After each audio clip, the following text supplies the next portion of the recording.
Tras un sábado de cierre de listas de extrema tensión y concesiones de última hora, la coalición bonaerense Fuerza Patria cerró sus candidaturas en las distintas secciones electorales de la provincia de Buenos Aires.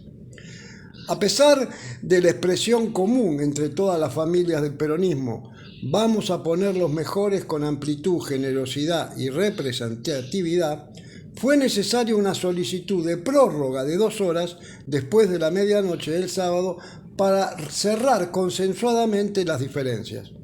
El 7 de septiembre, más de 13.361.000 bonaerenses son los convocados a votar en el distrito más poblado del país. Ese día se elegirán diputados, senadores provinciales en cada una de las seccionales electorales y en las ocho distritos donde se divide justamente la provincia. También se renovarán los consejos deliberantes de los 135 municipios. Para poder conversar sobre las negociaciones en esta fundamental elección bonaerense, estamos comunicados con Eduardo Sigal, secretario general del Frente Grande, uno de los referentes de dicho partido en provincia de Buenos Aires, organización política de las decenas de partidos que adhieren también a Fuerza Patria. Buenas tardes, Eduardo, gracias por la entrevista. No, por favor, gracias a vos, Jorge. Un flor de tema tiraste así global, siempre todos los cierres de acuerdos frentistas y sobre todo el tema de las candidaturas genera una tensión particular, más en una fuerza como Fuerza Patria, que está integrada por muchos partidos, pero sobre todo por muchísimos intereses convergentes, en mi opinión, aunque a veces no se manifieste tan claramente. ¿A qué me refiero? Ahí tenés unos 84 intendentes que responden a Fuerza Patria, tenés una cantidad importante de diputados y senadores, por supuesto tenés el gobierno de la provincia de Buenos Aires que encabeza Axel Kicillof, ministros, agrupaciones, subagrupaciones, corrientes internas. Bueno, es una ingeniería realmente muy difícil la que hay que establecer. Y como ocurre en todas las negociaciones, siempre tenés una cantidad importante de insatisfacciones, y es lógico, porque no podés satisfacer semejante cuadro de situación, no podés satisfacer a todo el mundo. Entonces, nunca de una negociación de este tipo sale todo el mundo contento. Todo el mundo tiene que salir, porque no hay, te lo digo así explícitamente, tiene que salir comprometido y parcialmente descontento porque piensa que puede dar más, que podía aportar más precandidatos, que estaba en mejores condiciones de dar un debate en tal localidad, en tal municipio, en tal sector social, en tal ámbito universitario, en fin, en tal barriada, pero me parece que lo importante es que se logró una articulación de esa diversidad de sectores que podemos definir en términos generales, componen el campo nacional, popular, progresista, de izquierda en la provincia de Buenos Aires, para este desafío que hoy es un dato nuevo de la realidad, que es la primera vez que se va a votar diferenciadamente con lo que van a ser las elecciones de octubre nacionales, ¿no? Bien, Eduardo, también hay que tener en cuenta cómo se llega, ¿no? En el sentido de que todo esto, me planteás cómo se salió, en el sentido de que si uno le agrega la variable de la llegada, de cómo se llega después de 1 año y medio de una derrota importante ante un outsider como fue Javier Milei, y que soy el inquilino de la Rosada, un verdadero gobierno autocrático. ¿Cómo analizás vos, cómo se llegó a ese debate de puestos cuando en realidad cuando se gana no hay tanto problema? El problema es que nadie es culpable de las derrotas en general, ¿no? Sí, yo te digo, ese es un tema que hay una discusión todavía latente, en mi opinión, en los sectores que hemos compuesto Unión por la Patria en su momento, y que en las elecciones del 2023 perdimos por no muchos votos, pero perdimos, y eso no hay un ámbito de organización, de articulación de esa diversidad para pensar qué nos pasó y qué es lo que está pidiendo una parte importante del electorado a una fuerza que tiene que ser transformación, tiene que ser cambio, tiene que ser mejoramiento de la calidad de vida de los argentinos, como por lo menos así yo concibo a lo nacional, popular, progresista y de izquierda. ¿Qué pasó entonces? Llegamos a esas elecciones después de 4 años de un gobierno mediocre, para no decir con algunas cuestiones buenas y otras muy malas que tuvo el gobierno de Alberto Fernández, con un deterioro y un divorcio entre una parte importante de la sociedad y quienes hacemos política, y lo hacemos con orgullo, porque ahora en la época Milei parecería que ser política es un menosprecio. Bueno, depende cómo se mire. Yo soy un tipo grande, hace 60 años que hago política, y para mí la política está asociado a tratar de resolver cosas del bien común, ¿entendés? Y eso la sociedad no lo está percibiendo. La sociedad está percibiendo que esto que dijo Milei, que acá se fue conformando una casta, un sector que lo único que busca es perpetuarse en posiciones de poder, y me parece que si no logramos ir a contactar, a interpelar y a dejarnos interpelar por una parte importante de la sociedad, quienes queremos hacer política, no vamos a recomponer. Y si no logramos abrir nuestras cabezas y nuestros corazones para que surjan nuevos dirigentes que vengan de las nuevas demandas que hay en la sociedad, no lo vamos a poder resolver. Y la derecha termina contactando con ese mal humor que hay en la sociedad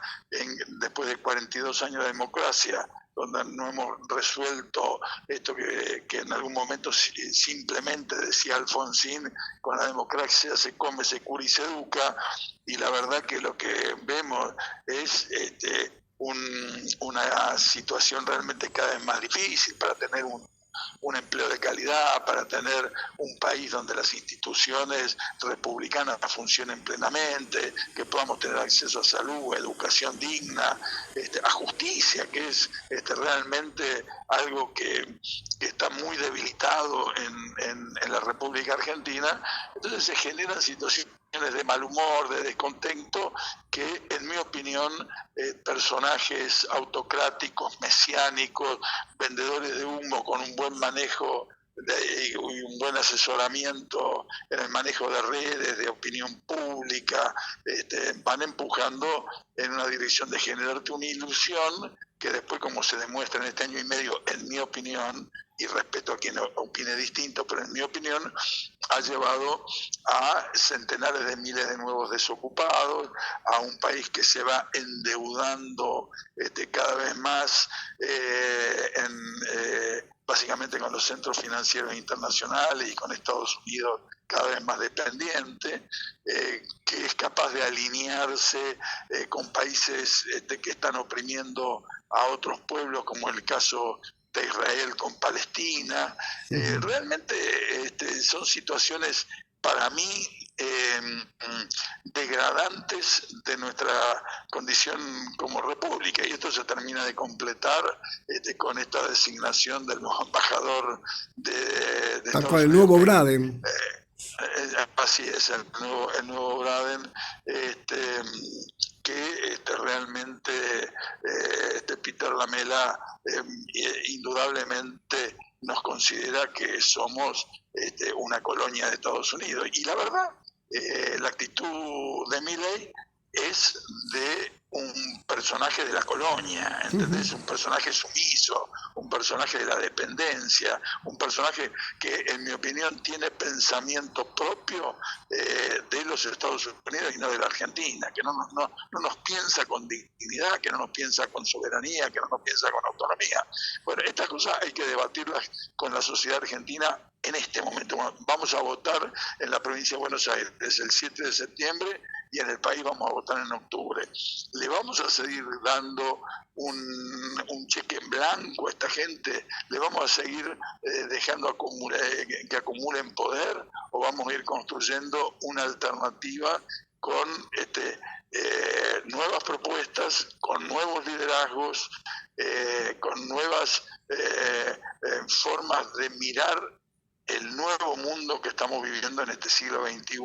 o vamos a querer repetir fórmulas y concepciones que pueden haber sido justas, correctas y exitosas en algún momento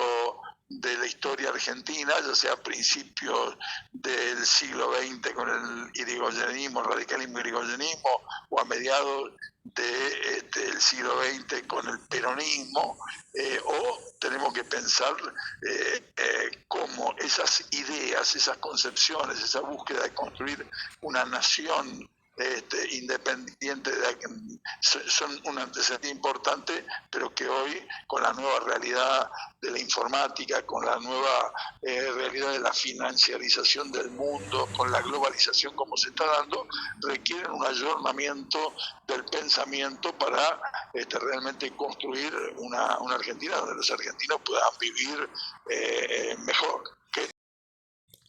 Está claro que el panorama que definís para poder articular las distintas vertientes del peronismo es ser lo suficientemente amplios, pero con un programa que defina claramente el rumbo para no repetir errores como en el último gobierno.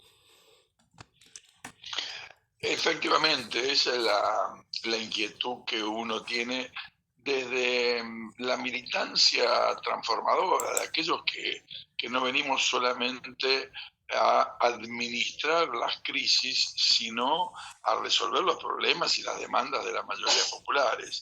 La cuestión, me parece, pasa en estos días por tener la capacidad de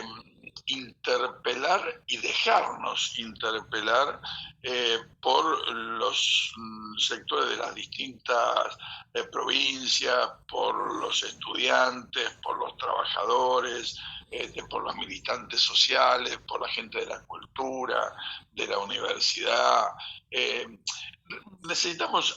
reconstruir una voluntad transformadora en la Argentina. Este me parece que es el desafío principal de una política nacional, popular, progresista, democrática, de izquierda.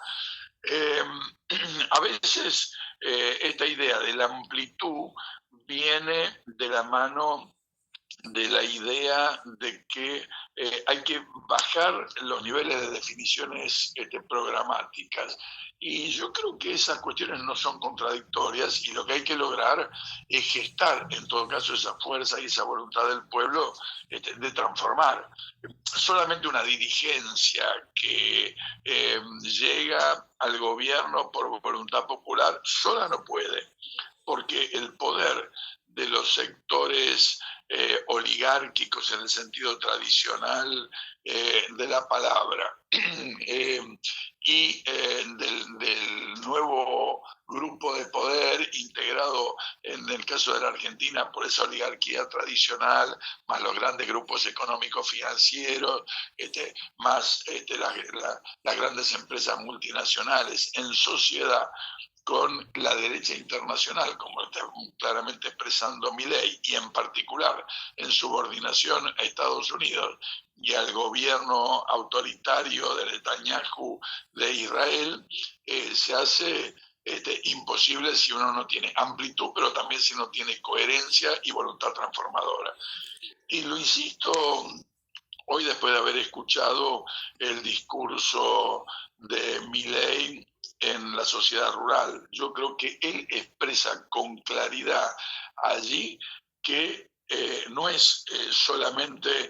un desquiciado que viene a provocarnos, sino que claramente se alinea en el viejo sentido conocido en la Argentina y que el peronismo lo criticó y la izquierda, por supuesto, tan fuertemente, que es la oligarquía argentina. A ellos todo, al pueblo nada. Esto es lo que hoy quedó claramente manifiesto, ¿no? Bien, Eduardo, es cierto que el tema pasa porque el gran desafío será escuchar e interpretar también el actual estado de situación subjetiva de la sociedad, pero al mismo tiempo ser lo suficientemente claros en marcar los ejes necesarios para salir políticamente de esta decadencia económica, política y social, ¿no? Totalmente, y también dar lugar a que las nuevas ideas, las nuevas generaciones, aquellos que se sumen a este proceso de búsqueda de definiciones para una transformación nacional, tengan una expresión clara en los procesos electorales, en las listas, en los procesos de las organizaciones sociales, en una renovación de las mismas, en el movimiento sindical, el movimiento obrero también. Yo creo que necesitamos apuntar justamente, no para tirar a los viejos, yo soy parte de la generación vieja, pero no para tirar a los viejos por la ventana, sino para que en todo caso nosotros podamos, justamente por haber vivido, por haber sido parte de éxitos y fracasos en la historia de la política argentina, para acompañar y en todo caso saber alertar cuando las cosas van hacia la conciliación y no a la transgresión o al cambio. Bien, Eduardo, te agradecemos justamente de Reflexiones para la Transformación por esta intervención tuya que esclarece muchas cuestiones y que justamente toma un tema fundamental, que es el porvenir del peronismo. Muchísimas gracias. No, gracias a ustedes y a disposición. Tuvimos el gusto de conversar en Reflexiones para la Transformación con Eduardo Sigal, vicepresidente del Frente Grande, partido que forma parte del Frente Fuerza Patria.